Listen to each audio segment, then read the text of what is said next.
అమ్మ ప్రేమను వెలకట్టి అమ్మేస్తారా? సంతానం కావాలి అనుకోవడమే వారికి శాపంగా మారిందా? సంతానం కోసం సరోగసిని ఆశ్రయించే వారే టార్గెటా? సరోగసి ద్వారా పిల్లలను పొందే అవకాశం కల్పిస్తామంటూ ఎడాపెడా సోషల్ మీడియాలో ప్రచారం చేస్తూ చివరికి బాధితులను నట్టేటా ముంచేస్తున్నారు. అందిన కాడికి డబ్బులు దోచుకుంటున్నారు. పిల్లల కోసమని వైద్య పరీక్షలకు వెళ్లే దంపతుల నుంచి వైద్యం పరీక్షల పేరుతో స్పెర్మ్ అండాలు తీసుకుంటున్నారు. సృష్టి ఫెర్టిలిటీ సెంటర్ నిర్వాహకురాలు డాక్టర్ నమ్రత కేసులో దర్యాప్తు చేస్తున్న కొద్దీ సంచలన అంశాలు వెలుగులోకి వస్తున్నాయి.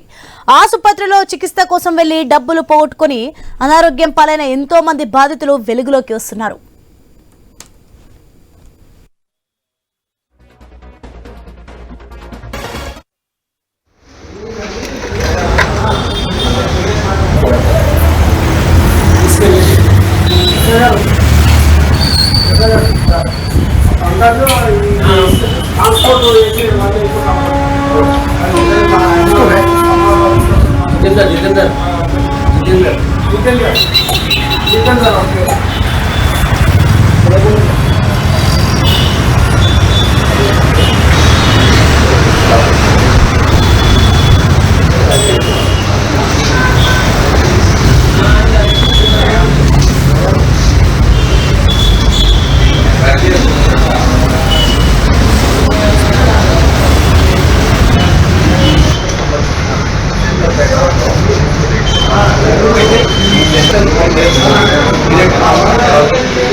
విదేశాల నుంచి వచ్చిన దంపతుల నుంచి 15 లక్షలు వసూలు చేసి సరోగసి బిడ్డను చేతికిచ్చారు.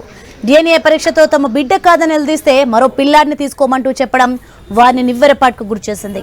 చాలా మందికి సరోగసితో బిడ్డను చేతికిస్తామని ఆశ చూపి 10 నుంచి 40 లక్షలు వసూలు చేస్తారు.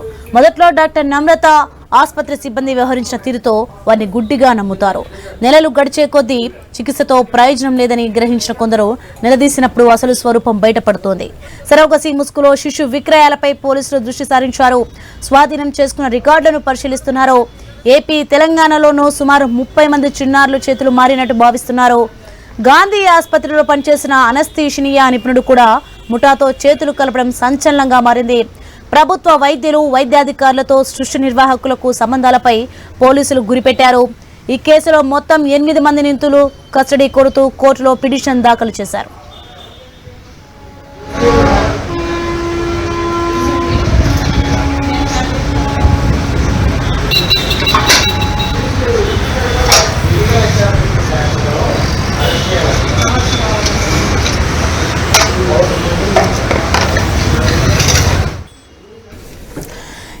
అమ్మ ప్రేమను వెలకట్టి అమ్మేస్తారా? సంతానం కావాలి అనుకోవడమే వారికి శాపంగా మారిందా? సంతానం కోసం సరోగసిని ఆశ్రయించే వారే టార్గెటా? సరోగసి ద్వారా పిల్లలను పొందే అవకాశం కల్పిస్తామంటూ ఎడాపెడా సోషల్ మీడియాలో ప్రచారం చేస్తూ చివరికి బాధితులను నట్టేటా ముంచేస్తున్నారు. అందిన కాడికి డబ్బులు దోచుకుంటున్నారు. పిల్లల కోసమని వైద్య పరీక్షలకు వెళ్లే దంపతుల నుంచి వైద్యం పరీక్షల పేరుతో స్పెర్మ్ అండాలు తీసుకుంటున్నారు. సృష్టి ఫెర్టిలిటీ సెంటర్ నిర్వాహకురాలు డాక్టర్ నమ్రత కేసులో దర్యాప్తు చేస్తున్న కొద్ది సంచలన అంశాలు వెలుగులోకి వస్తున్నాయి. ఆసుపత్రిలో చికిత్స కోసం వెళ్లి డబ్బులు పోగొట్టుకుని అనారోగ్యం పాలైన ఎంతో మంది బాధితులు వెలుగులోకి వస్తున్నారు. రైట్, ఇదే అంశానికి సంబంధించి మరింత సమాచారం మా ప్రతినిధి ప్రవీణ్ అందిస్తారు. ప్రవీణ్, మనం చూసుకుంటే వైద్య పరీక్షల పేరుతో స్పెర్మ్ అండాలు తీసుకుంటున్నారు. సృష్టి ఫెర్టిలిటీ సెంటర్ నిర్వాహకురాలు డాక్టర్ నమ్రత కేసులో దర్యాప్తు చేస్తున్న కొద్ది ఎన్నో సంచలన అంశాలు వెలుగులోకి వస్తున్నాయి. ఏంటి అసలు ఏం జరుగుతుంది? ఎస్ సోనీ, అయితే ఈ యొక్క ఏదైతే సికింద్రాబాద్లో ఉన్నటువంటి సృష్టి సెంటర్ భాగవతం తర్వాత అయితే 8 మందిని దీనికి సంబంధించినటువంటి డాక్టర్ నమ్రతో పాటు మొత్తం టోటల్గా 8 మందిని పోలీసులు అయితే అరెస్ట్ చేశారు. గోపాలపురం పోలీసులు అరెస్ట్ చేసిన తర్వాత వాళ్ళని మొత్తం టోటల్గా కూడా వీళ్ళని కస్టడీకి తీసుకోవాలంటూ కూడా ఆ కోర్టులో అయితే దాఖలు చేయనున్న నేపథ్యంలో మొత్తం టోటల్గా ఈమె వ్యవహారం చూస్తే రోజు రోజుకు ఈమె యొక్క భాగవతం మొత్తం టోటల్గా కూడా బయటకు వస్తున్న క్రమం లోపల మనం చూస్తూ ఉన్నాము. అయితే ఎవరైతే ఆదివాసులు ఉంటారో మెయిన్గా మొత్తం టోటల్గా అయితే అస్సోం కానీ మేఘాలయ ప్రాంతంలో కానీ ఉండేటటువంటి రాష్ట్రాల్లో ఉండేటటువంటి ఈ యొక్క ఆదివాసుల పిల్లల్ని టార్గెట్గా చేసుకొని వాళ్ళకు అయితే ₹1,00,000 నుండి 80,000, ₹1,00,000 నుండి 1,00,000 మేరకు ఇచ్చుకుంటూ ఎవరైతే వాళ్ళ పిల్లల్ని ఉంటారో వాళ్ళ పిల్లల్ని మొత్తం తొలగా కూడా అయితే ఇక్కడ తీసుకొని వచ్చేసి ఆ సరోగసి పేరుతో ఎవరైతే ఈ యొక్క టెస్ట్ సెంటర్కి వస్తారో ఈ యొక్క సృష్టి టెస్ట్ సెంటర్కి వచ్చినటువంటి వాళ్ళని మొత్తం తొలగా కూడా ఆ సరోగసి పేరుతో మొత్తం మోసాలను చేస్తుంది. అయితే అక్కడ సరోగసి సెంటరే లేదంటూ కూడా పోలీసులు అయితే తెలపడం జరిగింది. పోలీసుల విచారణలో భాగంగా ఆమె సర్టిఫికెట్ కూడా గతంలో 2018లో ఆమె పైన కేసు జరిగింది. 2022లో కూడా ఆమె పైన కేసులు నమోదయ్యాయి. అటు విజయవాడ, వైజాగ్లో కూడా కేసులు ఉన్న నేపథ్యంలో మొత్తం టోల్గా చూసుకుంటే ఆ సెంటర్కు ఎలాంటి పర్మిషన్స్ కూడా లేవు. ఆమె యొక్క డాక్టర్ సర్టిఫికెట్స్ కూడా రద్దు చేసిన క్రమం కూడా మనం చూసుకున్నాం. ఈ నేపథ్యం చూసుకుంటే మొత్తం టోల్గా ఎవరైతే ఇప్పుడు ఈ యొక్క సరోగసి కొరకు పిల్లలు పుట్టలేదంటూ అయితే వచ్చినటువంటి వాళ్ళని అమాయక ప్రజలనే టార్గెట్ చేసుకుంటూ ఒక్కొక్కరి దగ్గర 30 నుండి 40 లక్షల వరకు కూడా డిమాండ్ చేస్తున్నట్టుగా కూడా తెలుస్తుంది. ఒక హైదరాబాద్ సెంటర్గానే మొత్తం టోల్గా సరోగసి నిర్వహిస్తామంటూ ఒక హైదరాబాద్ సెంటర్గా మొత్తం 30 మంది దంపతులకు ఆ పిల్లల్ని విక్రయించినట్టుగా కూడా పోలీసులు గుర్తించారు.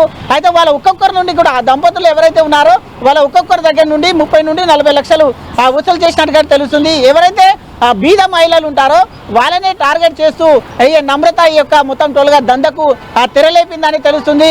అయితే ఇక ఎవరైతే ఈ యొక్క 30 మంది అయితే జంటలు ఉన్నారో ఆ యొక్క కుటుంబాలను కూడా మొత్తం టోల్గా కూడా మొత్తం పోలీసులు అయితే ట్రాక్ చేస్తున్నారు.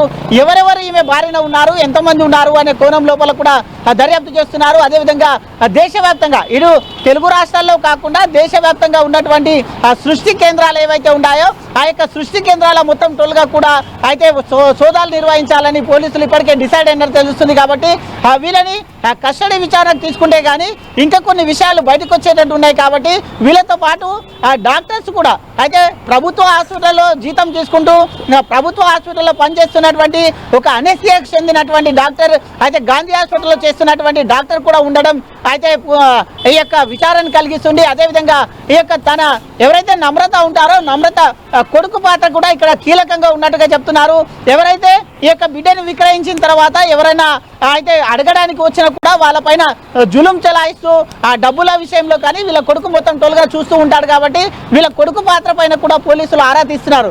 ఈ నేపథ్యం మొత్తం టోటల్గా చూసుకుంటే రాష్ట్ర వ్యాప్తంగా కాకుండా సృష్టి యొక్క ఆగడాలు దేశవ్యాప్తంగా వ్యాపించినాయని తెలుస్తుంది. అదేవిధంగా ఎవరైతే బీదగా ఉంటారో బీద వాళ్ళనే టార్గెట్ చేస్తూ ఆ మహిళల చేత ఎవరైతే ఆదివాసులు ఉంటారో మొత్తం వాళ్ళ పిల్లల్ని మొత్తం అక్కడి నుంచి తీసుకురావడానికి ఒక టీంని అరేంజ్ చేసింది. ఈ యొక్క రాష్ట్ర వ్యాప్తంగా కాకుండా దేశవ్యాప్తంగా ఈమెకు కొంతమంది బినామీలు ఉన్నట్టుగా కూడా తెలుస్తుంది. కాబట్టి పోలీసుల విచారణ మరికొన్ని విషయాలు పోలీసుల విచారణ బయటికి రావాల్సి ఉన్నట్టుగా తెలుస్తుంది. సోని right, thanks for the information Praveen.